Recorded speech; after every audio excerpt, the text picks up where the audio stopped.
வணக்கம் மக்களே, இது நம்ம நம்பர்ஸ். இன்னைக்கு நம்ம ரிட்டர்ன் ஆஃப் கிரேசி ரிமன் மன்ஹாவோட அடுத்த சாப்டர் தான் பார்க்க போறோம். வீடியோக்குள்ள போறதுக்கு முன்னாடி மறக்காம பாருங்க. சோ வாங்க வீடியோக்குள்ள போலாம். நம்ம போன சாப்டர்ஸ்ல என்ன பார்த்திருப்போம்னா, நம்ம சகா இருக்கான்ல, திருப்பி அந்த யூகாப்பை போட்டு வெறுப்பேத்திக்கிட்டு இருப்பான். அதுலயும் மொயோங்க வேற வர வச்சு அவர் மூலமா ஒரு பாய்சன் வேற கொடுக்க வச்சு அந்த ஒரு மருந்தை நம்ம சகா கிட்டே கொடுத்து இப்ப இது மூலமா இன்னமும் வெறுப்பேத்துவான். அப்ப நம்ம சகாவுக்கு ஒரு லெட்டர் வந்திருக்கும். யார்கிட்ட இருந்து அப்படின்னா, இந்த எல்டர் ஹியோ இருக்கார்ல அவர்கிட்ட இருந்து. சோ இந்த எல்டர் ஹியோ அவரோட கடைசி காலத்துல இருப்பாரு. அதனால நம்ம சகாவை திருப்பி பார்க்கணும் அப்படின்னு சொல்லி அவருக்கு ஒரு ஆசை வந்திருக்கும். அதனாலதான் நம்ம சகாவுக்கு லெட்டர் எழுதிருப்பாரு. நம்ம சகாவை இதை படிச்ச உடனே நேரா அவரை பார்க்கறதுக்காக பிளட் பிரைட் பேலஸ்க்கு கிளம்பி போயிருவா. அங்க போய் அவனு பேசிக்கிட்டு இருப்பான். ஆனா அந்த நேரத்துல இந்த கல்ட் லீடர் இருக்கார்ல, அதாவது டீமனிக் கல்ட்டோட லீடர், அவர் அந்த இடத்துக்கு கிளம்பி வந்துருவாரு. இவரு எல்டர் ஹியோவை பார்க்கிறதுக்காக வந்திருப்பாரு. இதோட தான் போன சாப்டர்ஸ் விட்டு இருப்போம். இப்போ இதுல இருந்து கண்டினியூ பண்ணுவோம். இந்த ஒரு சாப்டர் ஆரம்பிச்சது. இப்போ இந்த கல்ட் லீடர் இருக்கார்ல, இவர் என்ன கேட்பாரு அப்படின்னா, எல்டர் ஹியோ உங்களுக்கு ஏதாவது ஆசை இருக்கா அப்படின்னு சொல்லி கேட்பாரு. அப்ப நம்ம எல்டர் ஹியோவும் எனக்கு ஒரு ஆசை இருக்கு, ஆனா அது உங்களால நிறைவேற்ற முடியாதுன்னு சொன்ன உடனே அப்ப இந்த கல்ட் லீடரும் சரி எனக்கு அது தெரியும், நான் இந்த இடத்துல இருந்து கிளம்புறேன் அப்படின்னு சொல்லிடுவாரு. இப்ப இவரும் சரி போயிட்டு வாங்க, ஆனா திருப்பி நம்ம ஒருவேளை அடுத்த லைஃப்ல பாக்குறோம் அப்படின்னா அப்ப நான் கண்டிப்பா உங்ககிட்ட என்னோட ரெக்ரெட்ஸ் எல்லாத்தையும் சொல்லுவேன். திருப்பி நான் உங்களுக்கு ஒழுங்கா டீச் பண்றேன். அதனால நம்ம கண்டிப்பா அடுத்த லைஃப்ல மீட் பண்ணுவோம் அப்படின்னு சொல்லி நம்ம எல்டர் ஹியோ சொல்லுவாரு. இதை கேட்ட உடனே இந்த கல்ட் லீடரும் நம்ம ரெண்டு பேரும் வேற வேற பாதையில போகிறோம், அதனால நம்மளால சாவுல கூட சந்திக்க முடியாதுன்னு சொல்லிட்டு சுத்தி இருக்கிறவங்க எல்லாரையும் ஒரு தடவை பாப்பாரு. பார்த்துட்டு எல்லாரையும் பார்த்து சொல்லுவாரு, நீங்க எல்லாரும் உங்களால முடிஞ்ச அளவுக்கு ஸ்ட்ரகிள் பண்ணுங்க, நம்ம அடுத்த தடவை திருப்பி சந்திப்போம் சொல்லுவாரு. இப்ப சொல்லிட்டு ஃபைனலா நம்ம சகாவுக்கு மட்டும் தனியா ஒரு லுக். நம்ம சகாவை பார்த்து ஈ சகா நீ சொல்றதுக்கு கடைசியா ஏதாவது இருக்கா அப்படின்னு சொல்லி கேட்கும்போது அப்பதான் நம்ம சகாவுக்கு தெரிய வரும். அப்ப இவருக்கு நான் யார் அப்படின்றது தெரிஞ்சிருக்கு. பரவாயில்ல, எல்லா இன்ஃபர்மேஷனையும் நல்லா தான் தெரிஞ்சு வச்சிருக்காரு அப்படின்னு நம்ம சகாவும் யோசிச்சுட்டு, நீங்க என்ன உயிரோட தானே இருக்கீங்க, அதனால நான் அப்புறமா பார்க்க வரேன் அப்படின்னு சொல்லுவா. ஓ அப்படியா, அப்ப நான் கண்டிப்பா காத்திருப்பேன். எல்டர் ஹியோ உன் மேல எக்ஸ்பெக்டேஷன்ஸ் வேற வச்சிருக்காரு, அதனால என்ன எதுன்றத பாத்துக்கலாம் அப்படின்னு சொல்லிட்டு அந்த இடத்துல இருந்து கிளம்புவாரு. இப்ப இவர் போறப்ப அவர் ரொம்ப எல்லாருமே ரொம்ப அமைதியா தான் இருப்பாங்க. ஆனா கொஞ்ச தூரம் போன உடனே அவரே சொல்லுவாரு, என்னால இதை புரிஞ்சுக்கவே முடியல, என்கிட்ட இருந்து போறவங்க எல்லாரும் கல்ட்டை விட்டு போறவங்க எல்லாருமே இந்த மாதிரி பெரிய பெரிய பேலஸாவே கட்டுறாங்க, இதுக்காக இது எல்லாத்தையும் கட்டுறதுக்கான காரணம் என்ன, இது எல்லாத்தையும் அழிஞ்சு போகிறதா பார்க்கணும் அப்படின்றதுக்காகவா, எனக்கு சுத்தமா புரியவே இல்லை அப்படின்னு சொல்லுவாரு. இப்ப திருப்பி வாசல் கிட்ட போன உடனே திருப்பி நம்ம எல்டர் ஹியோவை பார்த்து உங்களை சந்திச்சதுல சந்தோஷம் அப்படின்னு சொல்லுவாரு. இப்ப நம்ம எல்டர் ஹியோவை பாத்துக்கோங்கன்னு சொன்ன உடனே நானும் உங்கள்கிட்ட சொல்லிக்கிறேன், நீங்களும் பாத்துக்கோங்க, உங்களுக்கு வயசாயிடுச்சு, நீங்க சாக போறீங்க, நம்மளால ஒண்ணுமே பண்ண முடியாதுன்னு சொல்லிட்டு அந்த இடத்துல இருந்து இவர் கிளம்பி போயிருவாரு. ஆக்சுவலா இந்த கல்ட் லீடர் போனதுக்கு அப்புறமும் கூட இவங்க எல்லாருமே ஒரு மாதிரி அமைதியாவே இருப்பாங்க. நம்ம சகா எல்லாரையும் பார்த்துட்டு சொல்லுவான், அந்த ஆள் தான் போயிட்டார்ல, அப்புறம் இந்த மாதிரி எல்லாரும் இருக்கீங்க, கொஞ்சம் நார்மல் ஆகுங்க அப்படின்னு. ஆனாலும் நம்ம சகா பக்கத்துல உட்கார்ந்து இருக்கிறவன் ஒரு மாதிரி நடிக்கிட்டே இருப்பான், அவன் சேர போட்டு ஆட்டிக்கிட்டே இருப்பான். நம்ம சகா எந்திரிச்சு எல்லாரும் ஒன்று விட்டு, டேய் நான் தான் சொல்றேன் நார்மல் ஆக அப்படின்னு, அப்புறம் என்ன ஆடிக்கிட்டே இருக்க, மூடிட்டு உட்கார அப்படின்றவா. அப்போ உடனே நம்ம சகா கேட்பா, எல்டர் உங்களுக்கு எல்லாம் ஓகேவா அப்படின்னு. அப்போ இந்த எல்டர் ஹியோ சொல்லுவாரு, என்னோட லைஃப்ல மிச்சம் இருக்கிற நாட்கள் கொஞ்சம் குறைஞ்சு போன மாதிரி எனக்கு தோணுது அப்படின்னு. இதை கேட்டவே நம்ம சகாவுக்கு டக்குன்னு சாக்கு. ஏன்னா நார்மலா இந்த மாதிரி சீரியஸ் சிச்சுவேஷன்ல அவன் தான் காமெடி பண்ணுவா, அவனே ஜோக்கு சொல்லிட்டு திரும்பி சிரிச்சுக்கிடுவா. ஆனா இப்ப இவர் இந்த சிச்சுவேஷன்ல கூட ஜோக்கு சொல்றாரு, இதுக்கு சிரிக்கணுமா வேணாமா அப்படின்றது அவனுக்கே தெரியல. டக்குனு ஒரு பெருமூச்சு வாங்கிட்டு திருப்பி அந்த மூச்சை மொத்தமா இழுத்து விட்டுட்டு இப்ப நம்ம சகா திருப்பி யோசிக்க ஆரம்பா. இந்த கல்ட் லீடர் என்னெல்லாம் சொன்னாரு, இங்க உட்கார்ந்து இருக்கப்ப என்னெல்லாம் பேசினார் அப்படின்னு. அவர் என்னைக்காவது கொள்ளணும் அப்படின்னா கண்டிப்பா இது எல்லாத்தையும் அவர்கிட்ட சொல்லி காட்டணும்ல, அதனாலதான் எல்லாத்த பத்தியும் பொறுமையா யோசிப்பான். அப்ப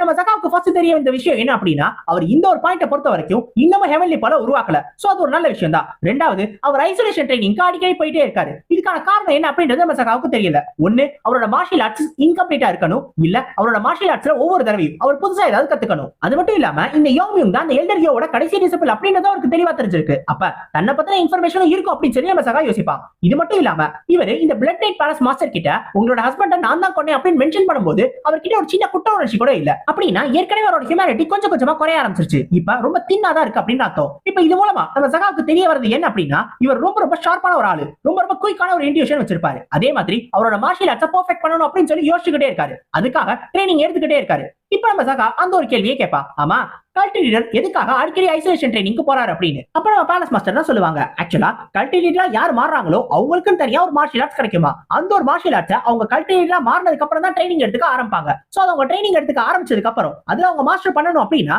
இன் யாங் இது ரெண்டுத்தையுமே அவங்க மாஸ்டர் பண்ண கத்துக்கணும். அப்படி பண்ணா மட்டும்தான் இந்த மார்ஷியல் ஆர்ட்ஸ் அவங்களால மாஸ்டர் பண்ண முடியும். ஆனா பிரச்சனை என்ன அப்படின்னா, ரீசன்ட் ஜெனரேஷன்ல யாராலுமே இதை மாஸ்டர் பண்ணவே முடியல. சோ இந்த ஒரு மார்ஷியல் ஆர்ட்ஸ் மாஸ்டர் பண்ணாத வரைக்கும் அவங்க யாரையுமே ஹெவன்லி டீமன் அப்படின்னு சொல்லி அட்ரஸ் பண்ண மாட்டாங்க. அவங்க கல்ட்டோட லீடரா மட்டும் தான் இருப்பாங்களே தவிர அவங்களால ஹெவன்லி டீமனா மாறவே முடியாது. ஆக்சுவலி இந்த கல்ட் லீடருக்கு இருக்கிறது மொத்தம் 3 ஆசை மட்டும் தான். ஒன்னு, மொத்த ஜியாங்குவை ஒண்ணா சேர்க்கணும். ரெண்டாவது, இந்த உலகத்திலே ஸ்ட்ராங்கஸ்டான ஒரு ஆளா மாறணும். மூணாவது, அவரோட மார்ஷியல் ஆர்ட்ஸ் மாஸ்டர் பண்ணணும். அட்லீஸ்ட் இதுல ஏதாவது ஒன்னையாவது அச்சீவ் பண்ணா மட்டும் தான் அவரோட ஜர்னி முடிவுக்கு வரும் அப்படின்னு சொல்லி நம்ம பேலஸ் மாஸ்டர் சொல்லுவாங்க. இதை கேட்டவே நம்ம சகா சொல்லுவான், ஓஹோ அப்படியா, அப்ப இது 3த்தையுமே அவரால் அச்சீவ் பண்ண முடியாம போயிடுச்சு, இன்னொரு சோகமான வாழ்க்கை அப்படின்னு சொல்லுவான். அப்ப அந்தமா யோசிக்கும், நல்ல வேலை இது அந்த நாள் முன்னாடி சொல்லாம விட்டானே, இல்ல ஒரு பெரிய பிரச்சனையே வெடிச்சிருக்கும் அப்படின்னு. இப்ப நம்ம சகா இன்னொரு ஒரு கேள்வி கேட்பான். அது என்ன அப்படின்னா, ஆக்சுவலா இந்த 3 டிசாஸ்டர்ஸ் யாரு, அவங்கள பத்தி எனக்கு சொல்லுங்க அப்படின்னு. இப்ப நம்ம பேலஸ் மாஸ்டர் அவங்களுக்கு தெரிஞ்சதை பத்தி சொல்லுவாங்க.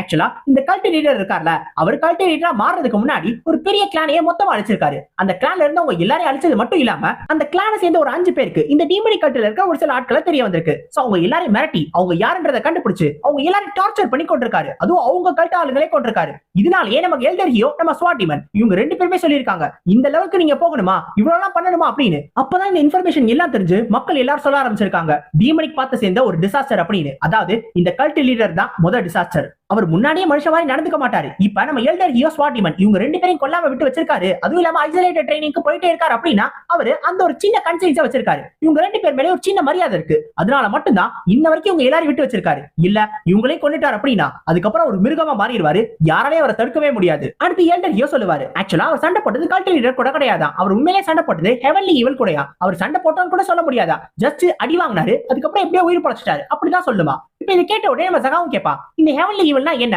அதுக்கான அர்த்தம் என்ன அப்படின்னு. ஆக்சுவலா இதே ஒரு விஷயத்தை தான் அவங்கிட்டே அவர் கேட்டாரா. ஆனா கேட்டதுக்கான நிலைமை தான் இந்த ஒரு நிலைமை. அவன் மொத்த மார்ஷியல் ஆர்ட்ஸையும் டெஸ்ட்ராய் பண்ணிட்டான். அதுக்கப்புறம் நம்ம எல்டர் ஹியோவால மார்ஷியல் ஆர்டிஸ்டா வாழவே முடியல. சோ இவர் அடிச்சதுக்கு அப்புறம் இந்த கல்ட் லீடர் அப்புறம் அந்த ஹெவன்லி ஈவல் இவங்க 2 பேரும் சண்டை போடுறதுக்காக வேற ஒரு இடத்துக்கு போயிட்டாங்க. அவங்க போனதுக்கு அப்புறம் என்னாச்சு அப்படின்றது இவருக்கு தெரியல. ஆனா திரும்பி வரும்போது இந்த கல்ட் லீடர் அதிகமான அளவு இன்ஜுரிஸோட வந்திருக்காரு.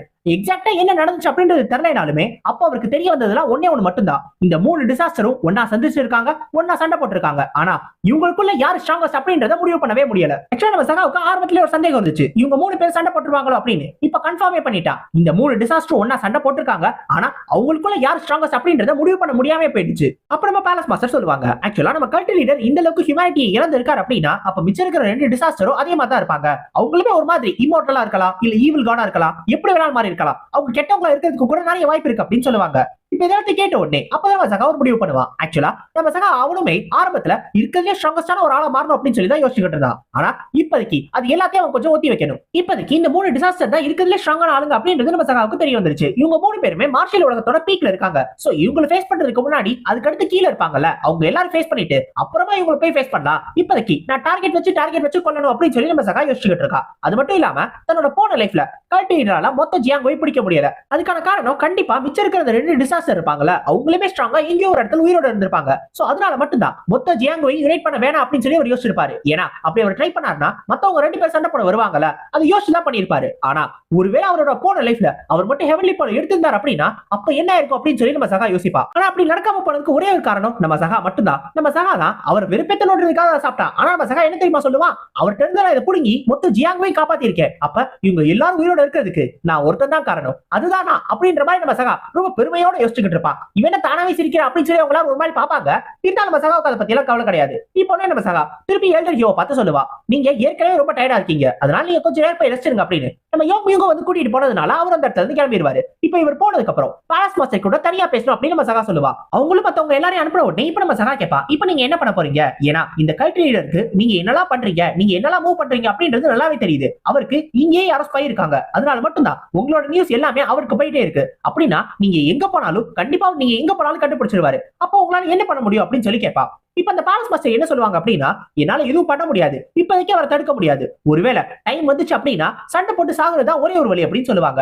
அந்த டைம் எப்போ வரும் நம்ம சகா கேட்கும் போது அப்போ அவங்க சொல்றது இப்போதைக்கு அது வராது அப்படின்னு. என்னடா கல்ட் லீடர் ரொம்ப பவர்ஃபுல்லான ஆளா இருந்தாலும் டீமனி கல்ட்டுக்கும் அந்த பிளட் நைட் பேலஸ்க்கு ஒரு சண்டை வந்துச்சுன்னா, அதாவது ஒரு வார்னு ஒன்று வந்துச்சுன்னா அப்ப கல்ட்டை சேர்ந்தவங்க நிறைய பேர் இறந்து போவாங்கல்ல. அதுவும் இல்லாம இந்த கல்ட் லீடர் ரொம்ப ரொம்ப கால்குலேட்டிவான ஆளு. சோ அந்த ஒரு காரணத்தினால இப்படி தனக்கு டிஸ்அட்வான்டேஜ் இருக்கிற மாதிரி ஒண்ணு சீக்கிரம் பண்ண மாட்டாரு. சோ அதுக்கு ஏற்ற மாதிரி ப்ரிப்பேர் பண்ணிட்டு தான் பண்ணுவாரு. அதுவும் இல்லாம இவங்க அந்த ஒரு டைமுக்குள்ள எப்படியாவது இவங்களோட ஃபோர்ஸஸ் எல்லாத்தையும் ரீஆர்கனைஸ் பண்ணி திருப்பி ஸ்ட்ராங்கரா மாறிடலாம். அதுக்கு இவங்களுக்கு ஒரு 3 வருஷமாவது தேவைப்படும். அப்புறம் நம்ம சகா மறுபடியும் கேட்பா, சரி நீங்க ஒருவேளை ட்ரைனிங் எடுத்துட்டு இருக்கிறப்ப அந்த 3 வருஷத்துக்கு நடுவுல எப்பயாவது கல்ட் லீடர் தனியா அவங்க வந்து இந்த மொத்த பிளட் நைட் பேலஸையும் அழிச்சிட்டு போயிட்டாருன்னா அப்ப என்ன பண்ணுவீங்க அப்படின்னு. அப்ப அந்த பேலஸ் மாஸ்டர் சொல்லுவாங்க, இல்ல அதுவும் நடக்க வாய்ப்பே இல்ல. என்னதான் ஒரு அரகண்டான ஆளா இருந்தாலும் கண்டிப்பா அப்படிலாம் தனியா அட்டாக் பண்ண வரவே மாட்டாரு. ஏன்னா ஏற்கனவே ஸ்வாட் டீமன் இருக்காரு. இவர் ஒருவேளை அட்டாக் பண்ண வரான்னு தெரிஞ்சுச்சுன்னா ஸ்வாட் டீமன் இங்க வந்துருவாரு. அவர் கூட சண்டை போட்டாகணும். அது மட்டும் கிடையாது, இப்ப அந்த கல்ட் லீடர் இன்னைக்கு நம்ம சகாவையும் பார்த்துட்டாரு. அதனால இவனே ஒரு வேரியபிளா தான் எடுத்துக்கிறாரு. அவர் எல்லாத்தையும் பெர்ஃபெக்ட்டா அவருக்கு ஏத்த மாதிரி பண்ணணும்னு நினைக்கிறவர். அப்படி இருக்கிறப்ப அவர் தனியா கிளம்பி வந்து இந்த பிளட் நைட் பேலஸ், ஜகா, ஸ்வாட் டீமன் இவங்க 3 பேரை தனியா ஃபேஸ் பண்ணணும் அப்படின்னா அது ஓரளவு டிஸ்அட்வான்டேஜ் தானே. அந்த மாதிரியான ஒரு சிச்சுவேஷனுக்கு அவர் ஏற்படுத்திக்க மாட்டாரு. அதனால எல்லாத்தையும் ப்ரிப்பேர் பண்ணிட்டு தான் அவர் வருவாரு. சோ இப்போதைக்கு அவர் வந்து அட்டாக் பண்ண மாட்டார் அப்படின்னு சொல்லுவாங்க. இது கேட்டோடனே நம்ம சகாவும் சொல்லுவா, அப்படியா, அப்ப என்னோட தலைக்கு மேலே இப்போ ஒரு கத்தி தொங்க ஆரம்பிச்சிருச்சு, அப்ப எனக்கும் ஆபத்தான்னு கேட்கும்போது, ஆமா நீயும் கவனமா இரு அப்படின்னு சொல்லுவாங்க. ஆனா நம்ம சகாவுக்கு அதை பத்தி எல்லாம் பயமே இல்ல. ஏன்னா இப்போதைக்கு அவனை யாராலையும் ஒண்ணுமே பண்ண முடியாது அப்படின்னு சொல்லுவா. ஏன்னா அவன் grand master of psychology, master of psychological warfare, supreme practitioner of mind arts, இது எல்லாத்தையும் பண்ண போறேன் அப்படின்னு சொல்லுவா. இது கேட்டோடனே அவங்க கேட்பாங்க, அதுக்கும் இதுக்கு என்ன சம்பந்தம், அதெல்லாம் என்னது அப்படின்னு. அதாவது நான் என்ன பண்ண போறேன் அப்படின்றத யாராலையும் தெரிஞ்சுக்கவே முடியாது, ஏன் என்னால கூட தெரிஞ்சுக்க முடியாது. ஒருவேளை கல்ட்டு அப்படியே என்ன தேடி வராங்க அப்படின்னாலும் அவங்களுக்கு சரியான ரிப்போர்ட் போகவே போகாது. ஏன்னா அவங்க யாராலையும் நான் என்ன பண்ண போறேன் அப்படின்றத ப்ரெடிக்ட் பண்ணவே முடியாது அப்படின்னு சொல்லுவா. இது கேட்டோடனே நமக்கு சுத்தமா புரியாது. இப்பயே நம்ம புரியாதுன்னு சொல்லும் போது அப்போட்டே சொல்லுவா, ஏன்னா நான் ரொம்ப ரொம்ப அடிமட்டத்துல இருந்து வந்தவ, நான் ஒரு கேவலமான இடத்துல இருந்து வந்தவ, அதனால நான் யாருன்றதை தெரிஞ்சுக்கவே முடியாது, அதுதான் நான் அப்படின்னு சொல்லுவா. இப்ப நம்ம சகா தன்னோட ஒரு விரல மேல உயர்த்தி, கல்ட் லீடர் அந்த ஒரு உயரத்துல இருக்காருன்னா நான் அகல பாதாளத்துல இருக்கேன், அந்த கல்ட் லீடர் என்னால பார்க்க கூட முடியாது, அவரால் குனிஞ்சுதான் பார்க்கணும், நான் ஆனா குனிஞ்சு பார்த்தா கூட தெரியாத ஒரு இடத்துல இருக்கேன், அப்படி குனிஞ்சு பார்த்து நான் தெரியாத இடத்துல இருக்கேன் அப்படின்னா அப்போ அவர் என்ன அட்டாக் பண்ண வர மாட்டாரு, ஏன்னா எங்க ரெண்டு பேரோட ரேங்க்குமே மேட்ச் ஆகாது. அப்படி ஒரு நிலைமை இருக்கிறப்ப அவர் என்ன பண்ணுவாரு, அவரோட அடியாட்கள் அனுப்புவாரு. அப்படி அடியாட்கள் அனுப்பினாலும் எனக்கு பிரச்சனை இல்ல, ஏன்னா என்கிட்ட அடியாட்கள் இருக்காங்க, அவங்க எல்லாரையும் நான் ஹவ் தட்டி வச்சிருக்கேன், அப்ப அவரால் ஒண்ணுமே பண்ண முடியாது, நான் ஈஸியா எல்லாத்தையும் சமாளிச்சிருவேன்னு சொல்லுவா. இது கேட்டோடனே அந்த அம்மாவுக்கு இப்பயும் புரியாது, இருந்தாலும் ஏதோ பிளான் வச்சிருக்க, புரியுது அப்படின்ற மாதிரி அவங்களே தலையாட்டிக்கிடுவாங்க. ஆனா நம்ம சகாவோட பிளான் இன்னும் முடியல. நம்ம சகா உடனே சொல்லுவா, அந்த கல்ட் லீடர் எல்லாத்தையும் தெளிவா பாப்பார் அப்படின்னா அப்ப நான் இன்யாங் மார்ஷியல் ஆர்ட்ஸ் கத்து வச்சிருக்கேன் அப்படின்றது அவருக்கு நல்லாவே தெரியும். அந்த மாதிரியான ஒரு டேலண்ட் இந்த ஜியாங்குல ரொம்ப ரொம்ப ராரு. அப்படி இருக்கிறப்ப என்னோட ஸ்கில்ஸ் கூட இன்னும் மெச்சூர் ஆகல, அதனால என் மேல அவர் கை வைக்கவே மாட்டாரு, அதுதான் அப்படின்னு சொல்லுவா. சம்பந்தமே கிடையாது, சம்பந்தமே அவன் பேசிக்கிட்டே இருப்பானா அந்த மாவால அதுக்கு மேலே பொறுத்துக்க முடியாது, ஒரு மாதிரி அடக்கி வச்சுக்கிட்டு இருக்கோம். அப்படியே நம்ம சகா சொல்லுவா, உங்களுக்கு சிரிக்கணும்னு தோணுது தானே, தாராளமா சிரிச்சுக்கோங்க அப்படின்னு. இது கேட்டோடனே அந்த அம்மா கேட்க சிரிக்க ஆரம்பிச்சிடும். அப்போடனே நம்ம சகா யோசிப்பான், நான் மட்டும் இறந்து போயிட்டேனா இந்த மொத்த ஜியாங்கும் அழிஞ்சு போயிடும், அப்ப இந்த ஜியாங்கை காப்பாத்துறதே நான் ஒருத்தன் தான், எந்த அளவுக்கு அற்புதமான ஒரு விஷயம் அப்படின்னு யோசிப்பான். இப்ப அந்த அம்மா சிரிச்சுக்கிட்டே இருக்குமா, பேலஸ் மாஸ்டர் நீங்க சிரிச்சுக்கிட்டே இருக்கீங்க, அதுவும் இல்லாம இன்னொருத்தவங்களோட லைஃபை பத்தி இப்படி சிரிக்கிறது நல்லது கிடையாது, அமைதியா இருங்க அப்படின்னு. இப்ப உடனே திருப்பி அந்த பேலஸ் மாஸ்டர் பார்த்து சொல்லுவா, ஒருவேளை ஒஸ்ட் கேஸ் சினாரியோ வந்துச்சுன்னா நீங்க சரண்டர் ஆயிருங்க அப்படின்னு. இதை கேட்டோடனே அந்த அம்மாவும் கேட்பானுங்க, என்னது நான் எனிமி கிட்ட சரண்டர் ஆகணும்னு சொல்றியா, அப்படி சரண்டர் ஆகிற அளவுக்கு நான் கோலன் நினைக்கிறியான்னு கேட்கும் போது ஒரு லீடர் இருக்கிறது அவ்வளவு ஈஸி நினைச்சீங்களா, கண்டிப்பா பொறுத்துக்கிட்டு தான் ஆகணும், அட்லீஸ்ட் டைம் வர வரைக்கும் பொறுத்துக்கணும் அப்படின்னு நம்ம சகா சொல்லுவா. இது கேட்டோடனே இந்த பேலஸ் மாஸ்டர் மறுபடியும் ஒரு கேள்வி கேட்பாங்க, ஆனா நான் சரண்டர் ஆனே அப்படின்னா அதை மத்தவங்க ஏத்துக்குவாங்களா அப்படின்னு. அது கேட்டோடனே நம்ம சகா மறுபடியும் சொல்லுவா, ஆக்சுவலா சரண்டர் ஆகிறது கூட ஒரு லீடரோட கேப்பபிலிட்டி தான், ஏன்னா சரண்டர் ஆகிற அந்த முடிவை கூட ஒரு லீடர் யோசிச்சு தான் எடுக்கணும், சோ அந்த ஒரு காரணத்தினால நீங்களும் தெளிவா யோசிங்க அப்படின்னு சொல்லுவா. இப்ப இது எல்லாத்தையும் யோசிச்சு பார்த்துட்டு அந்த மாதிரி திருப்பி நம்ம சகாவை பார்த்து கேட்கும், சரி ஒருவேளை உனக்கு அந்த ஒஸ்ட் கேஸ் சினாரியோ வருதுன்னா நீ சரண்டர் ஆவியா அப்படின்னு. அப்புறம் நம்ம சகா யோசிக்காம சொல்லுவா, ஒருவேளை எனக்கு பின்னாடி நிறைய ஃபாலோவர்ஸ் இருக்காங்க அப்படின்னா நான் தாராளமா சரண்டர் ஆயிடுவேன், அது யாரா இருந்தாலும் பரவாயில்ல, ஆனா நான் மட்டும் தனியா இருந்தேன் சாவே வந்தாலும் பரவாயில்ல, நான் கடைசி வரைக்கும் சண்டை போட்டுதான் சாவேன் அப்படின்னு சொல்லுவா. இப்ப நம்ம சகா டக்குனு ஒரு லெட்டர் எழுத ஆரம்பிச்சிருவான். என்ன எழுதுற அப்படின்னு சொல்லி அவங்க கேட்கும்போது அப்ப நம்ம சகா சொல்லுவா, ஆக்சுவலா எனக்கு தெரிஞ்ச ஒரு பிசிஷியன் இருக்காரு, அவர் இங்க வர வைக்க போறேன், ஏன்னா எல்லாத்தையும் வேணா கைவிட்டு இருக்கலாம், ஆனா நம்மளால கைவிட்ட முடியாதுல, எல்லாத்தையும் ட்ரை பண்ணி பாப்போம் அப்படின்னு சொல்லி அந்த லெட்டர்ல ஒரு மேப்பையும் ஒரு பர்சனல் லெட்டரையும் எழுதிட்டு அந்த பேலஸ் மாஸ்டர் கிட்ட கொடுத்துருவா. முடிஞ்ச அளவுக்கு அவங்க சீக்கிரமா வர வைங்க அப்படின்னு சொல்லுவா. இது எல்லாத்தையும் கேட்ட உடனே டக்குனு இந்த லெட்டரை பார்த்த உடனே நம்ம பேலஸ் மாஸ்டருக்கு நம்ம சகா மேல இருக்கக்கூடிய அந்த ஒப்பீனியன் மாற ஆரம்பிச்சிடும். ஆக்சுவலா ஆரம்பத்துல இவனை பார்க்கும்போது இவனை அடிச்சு கொல்லணும் அப்படின்ற நிலைமையில தான் இருந்தாங்க, ஏன்னா அந்த அளவுக்கு இவன் விருப்பேத்திக்கிட்டே இருந்தான். ஆனா இப்ப இவனை பார்க்கும்போது அவங்களோட ஒப்பீனியன் கொஞ்சம் கொஞ்சமா மாற ஆரம்பிச்சிருச்சு. நம்ம சகாவும் நல்லவனா இருப்பானோ அப்படி சொல்லி யோசிக்க ஆரம்பிச்சிட்டாங்க. இப்ப இவங்களும் அந்த சபார்டினேட்டை வர வச்சு டக்குனு இந்த லெட்டர் கொடுத்து இந்த பிசிஷியனை போய் கூட்டிட்டு வாங்க, ஆனா ரொம்ப மரியாதையோட நடத்துங்க, ஏன்னா நம்ம சகாவுக்கு தெரிஞ்சவங்க அப்படின்ற மாதிரி சொல்லுவாங்க. இப்ப சொல்ல உடனே அந்த சபார்டினேட்டர் அந்த இடத்துல இருந்து கிளம்பிடுவாரா. அப்புறம் நம்ம சகா கேட்பா, ஆக்சுவலா இந்த எல்டர் ஹியோ கொடுத்த ஸ்வாட் இருக்குல்ல, இது ரொம்ப ரொம்ப லைட்டா இருக்கு, நார்மல் மார்ஷியல் ஆர்டிஸ்டோட ஸ்வாட் மாதிரி இல்லாம ரொம்ப லைட்டா இருக்கு, இதை எப்படி யூஸ் பண்ணும் அப்படின்னு சொல்லிட்டு இப்ப அவங்களே இந்த ஸ்வாட் வாங்கி நானே உனக்கு காட்டுறேன் அப்படின்ற மாதிரி சொல்லுவாங்க. ஆக்சுவலா இந்த ஒரு ஸ்வாட் ஒரு அசசினோட ஸ்வாட், ஒரு அசசின் ஸ்வாடோட எசன்ஸ் என்ன அப்படின்னு சொல்லி பார்த்தோம்னா இது எந்த அளவுக்கு வேகமா எடுத்து எந்த அளவுக்கு டார்கெட்டை சீக்கிரமா கொல்ல போறோமோ அதுதான் இதோட முக்கியமான ஒரு வேலை. சோ அதை மட்டும் தான் இது பண்ண போகுது. அந்த ஒரு காரணத்தினால இதை முடிஞ்ச அளவுக்கு லைட்டா தான் உருவாக்கி இருப்பாங்க. அதே மாதிரி நார்மலா மார்ஷியல் ஆர்ட்ஸ் பிராக்டிஸ் பண்ணுவாங்கல்ல, அந்த மாதிரி அசசின் டெக்னிக்ஸ் இருக்காது, அது எல்லாமே ரொம்ப ரொம்ப வித்தியாசமா இருக்கும். இப்போ இவங்க காட்டுவாங்க, ஆக்சுவலா அவங்க நிக்கிற இடத்துல இருந்து ரொம்ப வேகமா ஸ்ட்ரைட் லைன்ல ரொம்ப வேகமா நவுருவாங்க. அப்படி நவுந்து போய் டக்குனு அந்த ஸ்வாட் டிராப் பண்ணி ரொம்ப வேகமா ஸ்டாப் பண்ணுவாங்க, காத்துலயே ஸ்டாப் பண்ணுவாங்க. இப்போ இதை பார்த்துட்டு இதுதான் ஃபர்ஸ்ட் ஸ்டேஜ் அப்படின்னு சொல்லுவாங்க. இப்போ அடுத்து திருப்பி அவங்களோட இடத்துக்கு வந்துருவாங்க. அவங்க பழைய இடத்துக்கு வந்துட்டு இந்த தடவையும் திருப்பி அதே மாதிரி முன்னாடி நடந்து போவாங்க. ஆனா இந்த தடவை ஸ்ட்ரைட் லைன்ல போகாம வேற வேற இடத்துல ஸ்டெப் பண்ணி கவுண்டர் இமேஜஸ் உருவாக்குவாங்க. அதாவது ரொம்ப வேகமா நவுற மாதிரி, எல்லா இடத்தையும் அவங்க இருக்கிற மாதிரி அந்த மாதிரியான ஒரு பிம்பத்தை கிரியேட் பண்ணிட்டு டக்குனு முன்னாடி போயிட்டு திருப்பி அந்த ஸ்வாட திருப்பி இன்னும் வேகமா டிராப் பண்ணி திருப்பி காத்துல ஸ்டாப் பண்ணுவாங்க. இதுதான் செகண்ட் ஸ்டேஜ். இந்த ஃபர்ஸ்ட் ஸ்டேஜுக்கும் செகண்ட் ஸ்டேஜுக்கும் ஏதாவது வித்தியாசம் உனக்கு தெரியுதா அப்படின்னு சொல்லி கேட்பாங்க. நம்ம சகா ரெண்டுமே ஒரே மாதிரி தான் இருக்கு அப்படின்னு சொல்லிடுவா. அப்படின்னா எந்த எக்ஸ்பிளனேஷன் இனிமேல் கொடுக்கணும்னு அவசியம் இல்ல. ஆக்சுவலா இனிமேல் நீ பண்ண போறது எல்லாமே அப்ளிகேஷன் மட்டும் தான். இதுதான் அசாசினோட ஸ்வாட் ஆர்ட் அப்படின்னு சொல்லுவாங்க. ஆக்சுவலா இது நார்மலா மார்ஷியல் ஆர்ட்ஸ்க்கான ட்ரைனிங் பண்ணுவோம்ல, பாடி ட்ரைனிங், அந்த ட்ரைனிங் எல்லாத்தையும் ஒண்ணா கம்பைன் பண்றது, அது எல்லாத்தையும் ஒண்ணா கம்பைன் பண்ணி அதுல பேசிக்கா ஒரே ஒரு விஷயத்தை மட்டும் தான் பண்ண போறாங்க. அந்த ஸ்வாட எந்த அளவுக்கு வேகமா டிராப் பண்ண முடியுமோ டிராப் பண்ணி அது மூலமா அந்த டார்கெட்டை கில் பண்ணும். இது மட்டும் தான் ஒரு அசாசின் ஸ்வாடோட வேலை. சோ பேசிக்கா சொல்ல போனோம் அப்படின்னா பிராக்டிஸ் பண்றப்ப காம்ப்ளெக்ஸா இருக்கலாம். ஆனா நம்ம பெர்ஃபார்ம் பண்ணும்போது சிம்பிளான ஒரு விஷயத்தை தான் பெர்ஃபார்ம் பண்ண போறோம். சிம்பிளா அந்த ஸ்வாட வெளில எடுத்து கொல்ல போறோம். அவ்வளவுதான். ஆனா அதை பண்றதுக்கு அவங்க நிறைய விஷயங்களை கத்துக்கணும். சோ இதுதான் எல்டர் ஹியோட அசாசின் ஆர்ட். ஆக்சுவலா இந்த மாதிரி தான் அவருமே சொல்லி கொடுத்திருப்பாரு. இப்போ இத பத்தி நம்ம சகாவுக்கு சொன்ன உடனே நம்ம சகாவுக்கு ரொம்ப ஆச்சரியமா இருக்கும். உலகம் ரொம்ப பெருசு, இங்க நிறைய கத்துக்கிறதுக்கு நிறைய இருக்கு அப்படின்னு. அப்புறம் நம்ம சகாவுக்கு ஒரு டவுட் வரும். ஆமா இப்ப கண்டினியூ தான் என்ன பாத்துட்டார்ல, அப்ப அசாசின்ஸ் நிறைய பேர் அனுப்பிச்சு வைப்பார் அப்படின்னு. மேபி அப்படின்னு அவங்க சொல்லும் போது திருப்பி தூங்க விடாம பண்ணிடுவாங்களோ அப்படின்னு சொல்லி யோசிப்பான். டக்குனு அவனுக்கு கோவம் வந்துடும். எனக்கு ரொம்ப கோவமா இருக்கு அப்படின்னு சொல்லுவான். என்னப்பா இப்பதான் நார்மலா பேசுற, அதுக்குள்ளேயும் கோவப்பட்டியா? ஆமாங்க அப்படிதான் இருக்கும். அதுவும் இல்லாம எனக்கு ரொம்ப பசிக்குது, வந்ததுல இருந்து எனக்கு சாப்பாடு கொடுத்தீங்களா, ஏன் வந்ததுல இருந்து ஒரு பச்சை தண்ணி கொடுத்தீங்களா, ஒரு சொட்டு தண்ணி கூட காட்டவே இல்லையே, நீங்களா என்னங்க பண்றீங்க அப்படின்னு கேட்கும்போது சரி சரி நான் எல்லாத்தையும் ப்ரிப்பேர் பண்றேன் அப்படின்னு சொல்லுவாங்க. அதுவும் இல்லாம எனக்கு தனியா சாப்பிட ரொம்ப போர் அடிக்குது, அதனால எல்லாரும் சேர்ந்து சாப்பிடுவோம் அப்படின்னு சொல்லுவாங்க. இப்ப இவங்களும் அந்த டின்னர் எல்லாத்தையும் ப்ரிப்பேர் பண்றதுக்காக போயிருவாங்க. இப்ப நம்ம சகா இருக்கான்ல, அவன் கல்ட்டு தோக்கடிக்கணும் அப்படின்னா அதை மார்ஷியல் ஆர்ட்ஸ் வச்சு மட்டும் பண்ண முடியாது. அது நம்ம சகாவுக்கு நல்லாவே தெரியும். இப்பதான் அவனுக்கு மெமரி மாஸ்டர் சொன்னது டக்குன்னு கனரேட்டர் ஞாபகம் வரும். ஒரு மார்ஷியல் ஆர்டிஸ்ட விட ஒரு வாரியர் கண்டிப்பா பெரிய ஆளா தான் இருப்பாரு. சோ இத பத்தி நம்ம சகா யோசிச்சுக்கிட்டு இருப்பான். ஆக்சுவலா நம்ம கல்ட் லீடரை பாத்துக்கிட்டோம் அப்படின்னா அவரை மார்ஷியல் ஸ்கில்ஸ் வச்சு மட்டும் தோக்கடிக்க முடியாது. ஏன்னா அவர் ரொம்ப ரொம்ப ஸ்ட்ராங்கான ஒரு ஆளு.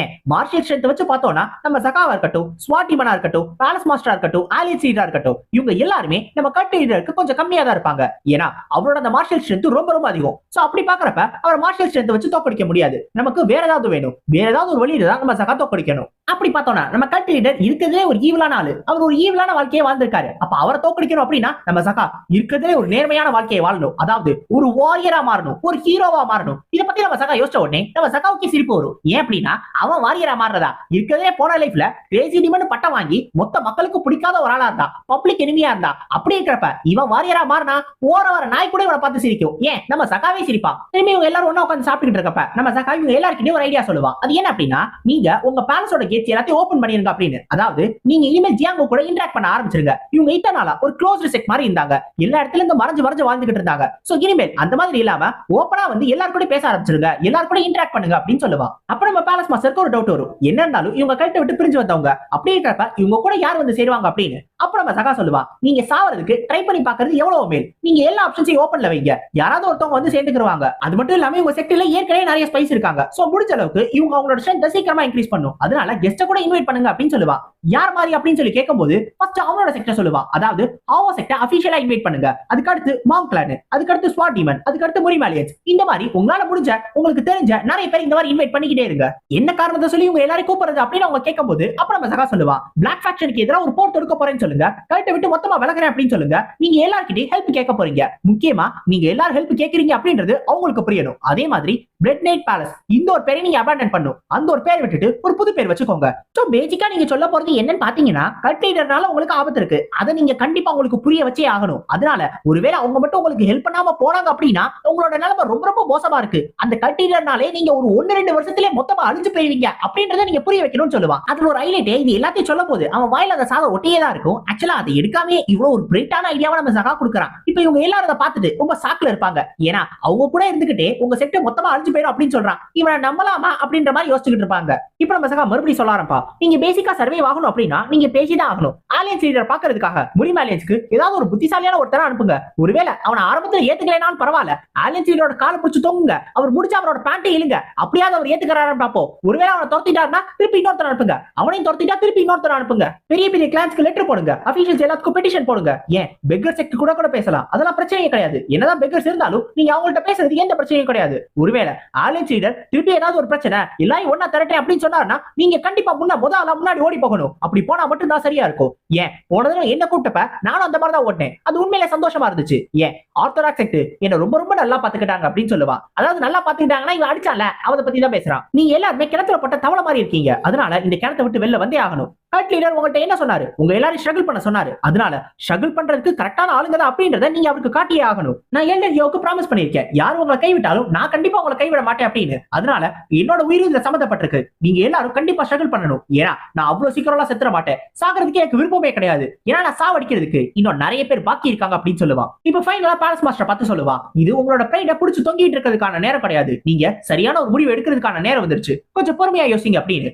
இப்ப பேலஸ் மாஸ்டர் கொஞ்சம் நேரம் பொறுமையா யோசிச்சுட்டு நம்ம சகாவை பார்த்து சொல்லுவாங்க, நீ சொல்றதும் சரிதான். அதனால இந்த பிளட் நைட் பேலஸ நான் ஃபுல்லா ஓபன் பண்ணிடுறேன். பிளட் நைட் பேலஸ் அப்படின்ற அந்த பேரையை மாத்திடுறேன். ஏன் ஆலியன்ஸ்க்கு கூட ஆலன் போய் வைக்கிறேன். ஏன்னா நம்ம கண்டிப்பா ஸ்ட்ரகிள் பண்ணியே ஆகணும்ல அப்படின்னு சொல்லுவாங்க. இது எல்லாத்தையும் கேட்ட உடனே நம்ம சகாவும் லைட்டா தலையாட்டிட்டு டக்குனு ஒரு பெரிய ஏப்பமா விடுவான். டக்குனு எல்லாரும் பாப்பானுங்க. ஏண்டா இவ்வளவு முக்கியமான விஷயம் பேசிக்கிட்டு இருக்கோம், டக்குனு ஏப்ப விட்டீங்க அப்படின்னு நம்ம சகா உடனே மன்னிச்சிருங்க, அதெல்லாம் இருக்கட்டும், போனது போகட்டும், நான் ரொம்ப ரொம்ப பிஸியான ஆளு, எனக்கு கீழே நிறைய பேர், அவங்க நிறைய பேருக்கு மேல நான் அந்த அளவுக்கு பிஸியான ஆளு, அந்த ஒரு காரணத்தினால எல்டர் யோவாலே என்ன அடிக்கடி பார்க்க முடியாது. அதனால நான் இந்த இடத்துல இருந்து போகும்போது நீங்க நல்லா சேஞ்ச் ஆயிருக்கணும். அப்படி சேஞ்ச் ஆயிருந்தீங்க மட்டும்தான் எனக்கு ஒரு நம்பிக்கை இருக்கும், நம்ம இல்லைன்னா கூட இவங்க நல்லா வாழுவாங்க அப்படின்னு சீரியஸா பேசிக்கிட்டு இருக்கான். டக்குனு ஏதாவது ஒரு காமெடி பண்றான். இவன் உண்மையை சீரியஸா பேசுறானா இல்ல எல்லாத்தையும் காமெடியா தான் சொல்றானா இல்ல நமக்கு தான் சீரியஸா தெரியுதா என்ன எதுன்றது அவங்களுக்கே புரியல. இருந்தாலும் கொஞ்சம் சீரியஸா தான் கேட்டுக்கிட்டு இருப்பாங்க. இப்ப அடுத்து நேரா நம்ம மோயங்க இருக்கார்ல, நம்ம எல்டர் யோவோட அந்த வீட்டுக்கு முன்னாடி போயிடுவாரு. அப்படியே நம்ம யோங் வேலை வந்து யார் நீங்க அப்படின்னு சொல்லி கேட்கும்போது ஆக்சுவலா ஹவுஸ் லீடர் தான் என்னை கொண்டு வந்து விட்டாரு, அவர் தான் வந்து இந்த எல்டரை பார்க்கணும் அப்படின்னு சொன்னார் அப்படின்னு சொல்லுவா. இப்ப இதை கேட்ட உடனே நம்ம யோங் கேட்பா, சரி ஹவுஸ் லீடர் எங்க அப்படின்னு,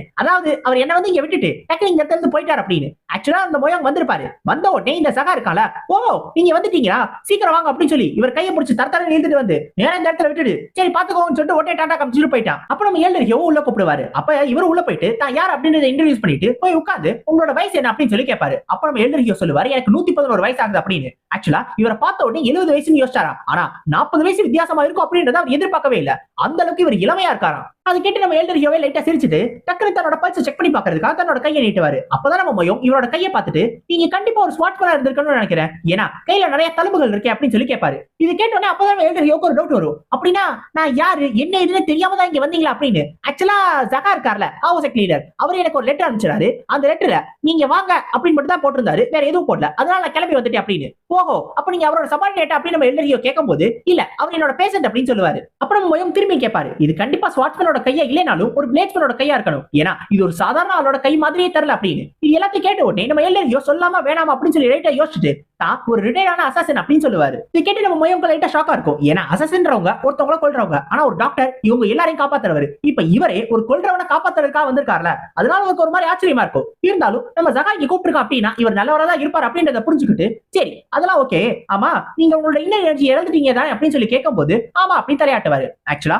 இவருக்கு 111 வயசு ஆகுது, இவர்கிட்ட இன்னர் எனர்ஜியும் இல்ல, ரொம்ப நாளுக்கு முன்னாடி ரிட்டையர்ட் ஆயிட்டாரு. அப்படி இருக்கிறப்ப இத்தனை வருஷம் ஒரு உயிர் வாழ்ந்தது ரொம்ப ரொம்ப பெரிய விஷயம். இது பார்க்கும்போது அவருக்கே ஆச்சரியமா இருக்கும், ஏன்னா இவருக்கு பெருசா வியாதி கூட இல்ல. இப்போ உடனே அவரு சொல்லுவாரு, உங்களோட ஹெல்த் மேனேஜ்மெண்ட்டை பார்க்கும்போது எனக்கு ரொம்ப ஆச்சரியமா இருக்கு, ஏன்னா இந்த ஹெல்த் இந்த லெவல்ல மெயின்டைன் பண்ணணும்னா அது அந்த அளவுக்கு ஈஸி கிடையாது. நீங்க கண்டிப்பா நிறைய வருஷம் மென்டல் கல்டிவேஷன் பண்ணிருக்கணும். உங்களோட அந்த மைண்ட் இருக்குல்ல, அதுல கொஞ்சம் அமைதி கூட நம்ம சகா கிட்ட இருந்தா போதும், நம்ம சகாவோட இன்சானிட்டி அதாவது அவரோட வியாதி இருக்குல்ல அது கொஞ்சம் கொஞ்சமா குறைய ஆரம்பிச்சிடும் அப்படின்னு சொல்லுவாரு. இதை கேட்ட உடனே நம்ம எல்டர்கியோ இல்ல அப்படிலாம் கிடையாது, ஆக்சுவலா நம்ம எப்படி வாழ்றோம் அப்படின்றத பொறுத்தது, நான் அன்னைக்கு உயிரோட இருக்கணும் அப்படின்றதுக்காக இந்த கம்போஷன்ல ட்ரெயின் ஆன, ஆனா ஜகாவுக்கு மேபி அப்படி இல்லாம இருக்கலாம் அப்படின்னு சொல்லுவாரு. சோ இது இல்லைனாலுமே நம்ம ஜகா இவர்கிட்ட அசசினா எப்படி மாறுறது அப்படின்னு சொல்லி ட்ரைனிங் எடுத்துக்கிட்டா அப்படின்னா அப்ப இவர் மைண்ட் ட்ரைனிங்க சொல்லி கொடுப்பாரு. ஆனா நம்ம ஜகா அந்த மாதிரி ட்ரைனிங் எடுத்துக்கிறானான்னு கேட்டா கண்டிப்பா கிடையாது. அவன் 10 நாள்ல இந்த இடத்துல இருந்து ஓடிடுவான். ஏன்னா ஒரு மைண்ட் ட்ரைனிங் பண்ணணும் அப்படின்னா, அதாவது ஒருத்தவங்க இருந்து கத்துக்கணும் அப்படின்னா அதுக்கு ஒருத்தவங்க ரொம்ப ரொம்ப பொறுமையா இருக்கணும். அவங்க மைண்ட் தான் ஃபர்ஸ்ட் ட்ரைனிங் பண்ணுவாங்க. ஆனா நம்ம ஜகா கேரக்டருக்கு அதெல்லாம் தாக்கு பிடிக்கவே மாட்டான். அவன் என்னத்தையாவது ஒண்ணு கத்திட்டு பைத்தியக்காரத்தனமா பேசிட்டு உடனே ஓடி போயிருவான். இது கேட்டோடனே நம்ம எல்டர்கியோவே அவரே மறந்து சிரிக்க ஆரம்பிச்சிருவாரு. ஏன்னா நம்ம மோயம் இருக்கார்ல, நம்ம சகாவோட கேரக்டரை பெர்ஃபெக்ட்டா கெஸ் பண்ணிருக்காரு, அதுவும் அக்யூரேட்டா கெஸ் பண்ணிருக்காரு.